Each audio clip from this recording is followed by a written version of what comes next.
Drinking alcohol on an empty stomach versus with food, what really makes a difference? Greetings to everyone who wants to understand how their body works, not just follow obscure rules. Today we'll calmly and clearly examine one of the main principles of alcohol consumption. We'll discover what actually happens at the molecular and physiological level when you drink on an empty stomach, and how the mere presence of food dramatically changes the entire scenario, from the speed of intoxication to the severity of a hangover. This isn't just old-fashioned advice, but a scientifically proven strategy for control and safety. Imagine two situations. In the first, you walk into a bar and immediately order a strong cocktail without even eating a bite. In the second, you start the evening with a hearty dinner and only then indulge in a glass of wine. The difference in sensations will be colossal, and it's not a matter of willpower, but of the laws of biochemistry and digestion. The phrase, "don't drink on an empty stomach," is perhaps the most important practical advice in the world of alcohol,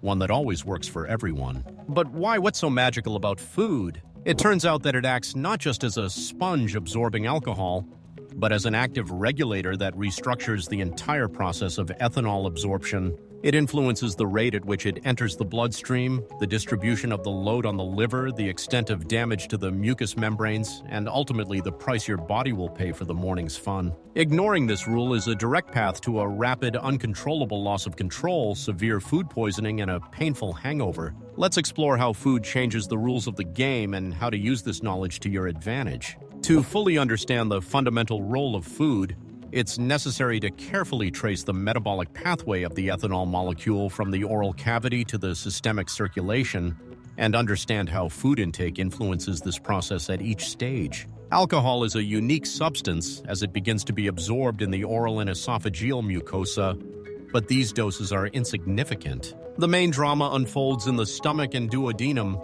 The key organ determining the rate of this process is the stomach, or more precisely its motility in the state of the pyloric sphincter. When the stomach is empty, its muscular walls are relatively relaxed, and the pyloric sphincter is slightly open. Liquid passes through the stomach unimpeded, passing through it in transit for 5 to 15 minutes, and enters the duodenum as a concentrated stream. This is where the main phase of absorption occurs, up to 80% of all ethanol. The small intestinal mucosa, specially adapted for nutrient absorption thanks to its vast surface area, due to folds, villi, and microvilli, absorbs alcohol molecules with incredible efficiency. They passively diffuse through the cell membranes directly into the capillaries of the villi, from where the blood is transported via the portal vein to the liver. This pattern results in a powerful, concentrated shock surge of ethanol entering the bloodstream. Blood concentrations peak quickly, usually within 30 to 60 minutes, which is subjectively experienced as a sharp, intense, and often uncontrollable intoxication. The situation is exacerbated if the drink is carbonated. Carbon dioxide increases pressure in the stomach and further stimulates the receptors, accelerating the opening of the pylorus. The presence of food in the stomach triggers a completely different physiological program. First, the food itself, especially those rich in proteins and fats, requires the secretion of gastric juice and a slowing of motility for its digestion. The stomach begins to contract rhythmically, mixing its contents. Alcohol, when mixed with food, cannot freely contact the entire surface of the gastric mucosa. It becomes trapped within the food bolus, and to be absorbed, it must first diffuse to the stomach walls.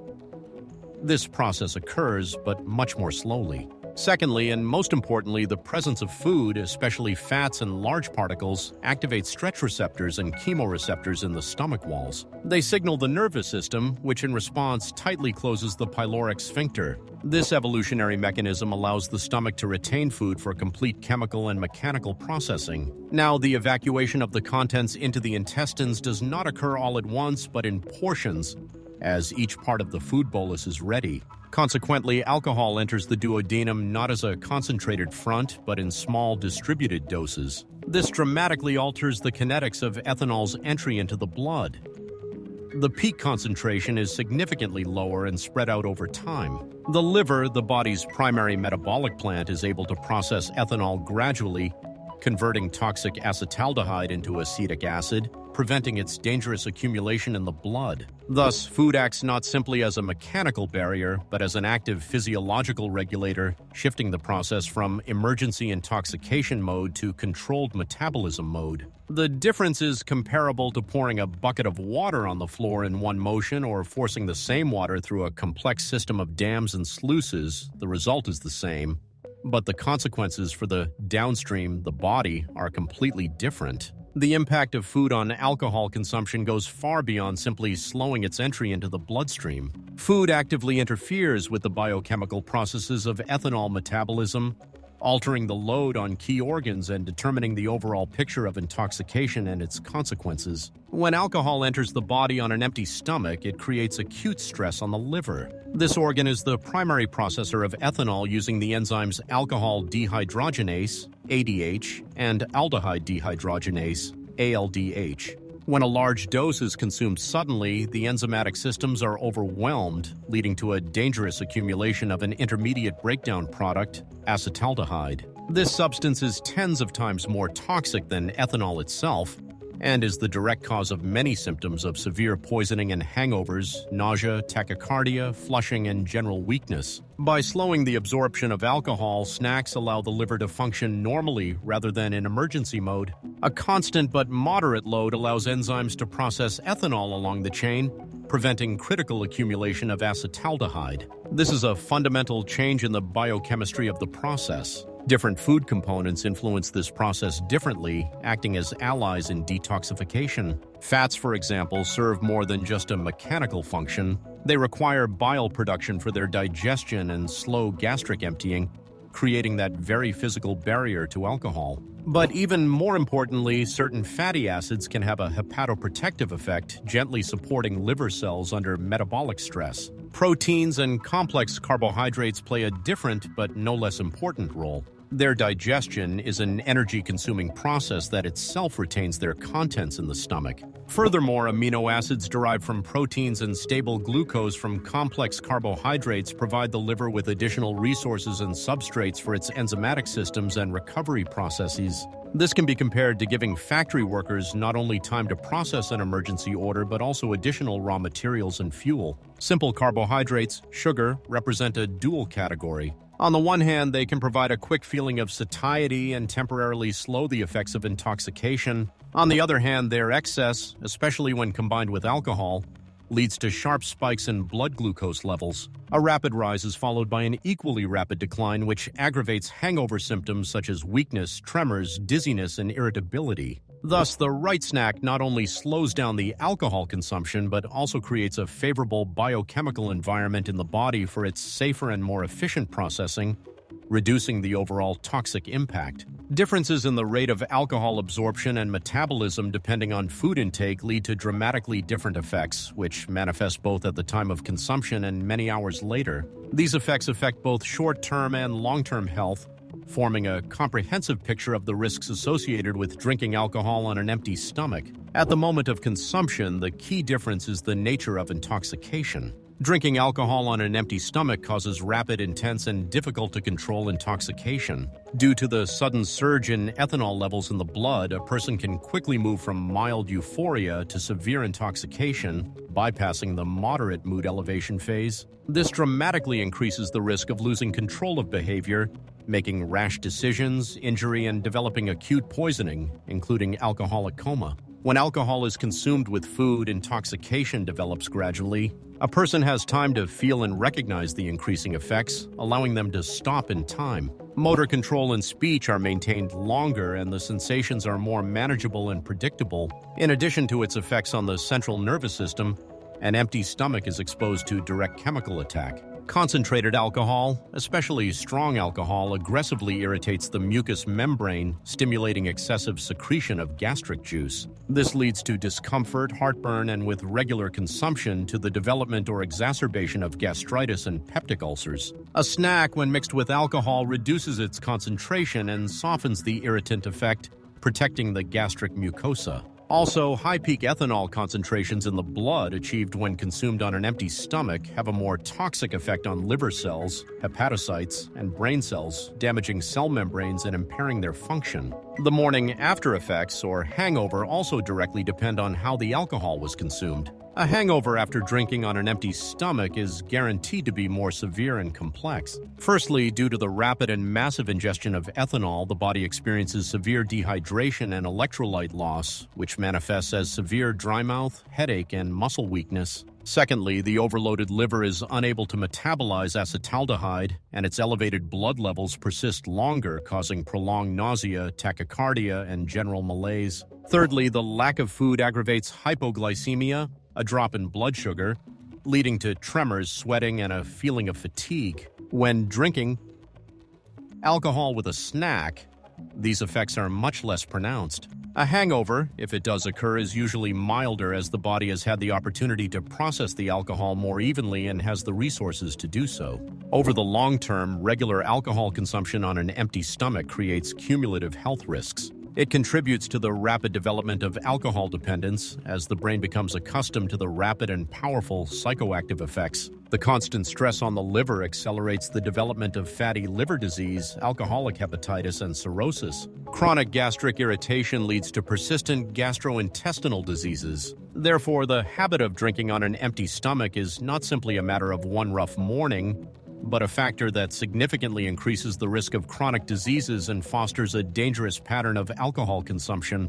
Understanding how food influences alcohol absorption allows us to move on to practical guidelines: how to snack to maximize the protective effect and minimize the negative consequences. Food selection, their composition, and timing play a key role here, transforming snacking from a random selection of dishes into a deliberate strategy. The most effective tactic is preventative, eating the right food 30-60 minutes before the planned alcohol intake. This creates a ready-made protective layer in the stomach before the first drink. Ideal snacks include foods rich in healthy fats and proteins. Fats slow the onset of intoxication by creating a lipid barrier and require time for digestion, while proteins provide amino acids necessary for liver enzyme function. Examples: a whole grain sandwich with avocado and salmon, a serving of cottage cheese or Greek yogurt with nuts, an omelet, or a handful of almonds or other nuts. Such foods don't overload the stomach but provide a solid foundation. During a feast, the strategy changes, but the principles remain the same. The optimal appetizer is a balanced meal combining protein, complex carbohydrates, and fiber. Ideal protein foods include baked or boiled meat, chicken, turkey, lean beef, fish, especially fatty varieties containing omega-3, seafood, cheeses, hard or semi-hard, and eggs. Complex carbohydrates and fiber are also recommended. Vegetable salads with olive oil, baked vegetables, whole grain bread, potatoes, and durum wheat pasta. They provide a long-lasting feeling of satiety and stable energy levels. It's important to avoid or severely limit two types of appetizers: highly salty, chips, salted nuts, dried fish, and very sweet, cakes, pastries, large quantities of sweet fruits. The former exacerbate the dehydration that alcohol already causes, while the latter provoke sharp fluctuations in glucose levels, aggravating future hangover symptoms. Hydration is also important. Water is an essential part of a proper snack. Alternating each alcoholic drink with a glass of still water compensates for fluid loss, slows down the rate of drinking, and helps the kidneys eliminate toxins. A popular myth about milk deserves special attention. It is believed that a glass of milk consumed before alcohol coats the stomach and protects against intoxication. There is some truth to this. Milk does create a temporary protein film. However, this effect is short-lived and weak. Moreover, in many adults, milk can cause discomfort, bloating, or indigestion due to decreased production of the lactase enzyme, which, when combined with alcohol, will only worsen the condition. Therefore, milk cannot be considered a reliable or optimal protective remedy. It's much more effective to eat a serving of dense protein and fat. Therefore, the ideal snack isn't about gluttony, but a conscious choice of nutritious, slowly digestible foods that work in tandem with your body, helping it cope with the alcohol load safely and effectively. While the rule of only drinking alcohol with food is universally beneficial, there are situations where breaking it carries particularly high risks.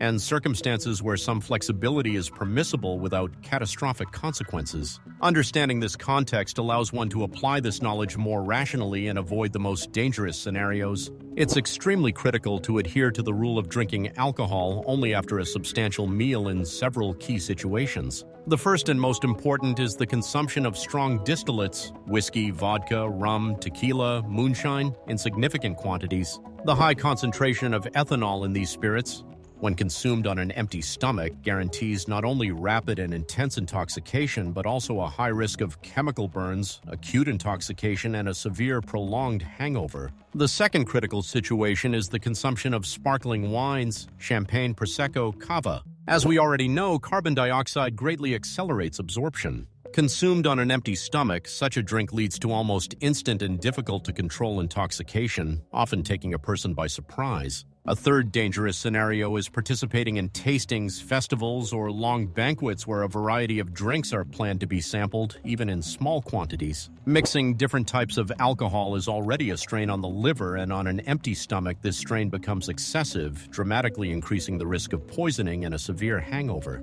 There are situations where this rule is certainly important, but the risks are somewhat lower if practiced in moderation. For example, drinking light beer or cider in hot weather to quench your thirst. The main danger here lies not so much in the rapid intoxication, although that is possible, but in the powerful combined dehydration effect of alcohol and heat. Therefore, even in this case, drinking on an empty stomach is not recommended, but a small serving, 1 glass, after a light snack carries less risk than stronger drinks. However, it's important to remember that the temptation to drink more in the heat increases, and then the risks increase rapidly. A separate nuance concerns the cultural tradition of the aperitif, a light alcoholic drink consumed 15 to 20 minutes before a meal to stimulate the appetite. This tradition itself acknowledges the risks and attempts to minimize them by limiting the aperitif to a single glass, usually dry vermouth, light wine, or champagne, and suggesting it be immediately followed by appetizers and the main meal.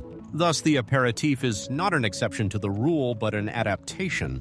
Alcohol is consumed with the expectation of a quick meal. Drinking an aperitif and delaying eating for an hour negates its protective value. Therefore, if you practice the aperitif, do so mindfully, 1 small glass, and immediately proceed to food. In all other cases, especially when it comes to a party, a holiday, or just relaxing, ignoring the not on an empty stomach rule is a conscious choice to take a greater risk to your health, control, and well-being the next day. The analysis clearly shows that the difference between drinking alcohol on an empty stomach and on a full stomach is not a matter of discomfort or personal preference, but a fundamental difference in the biochemical and physiological processes within the body.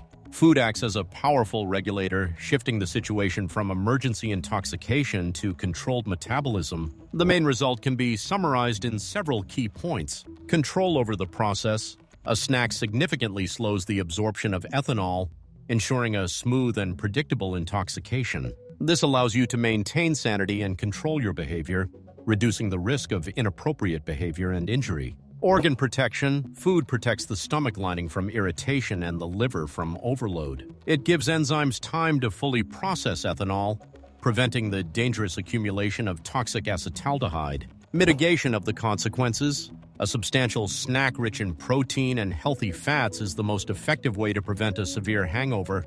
It combats dehydration, maintains blood sugar levels, and provides the body with resources for recovery. Long-term safety.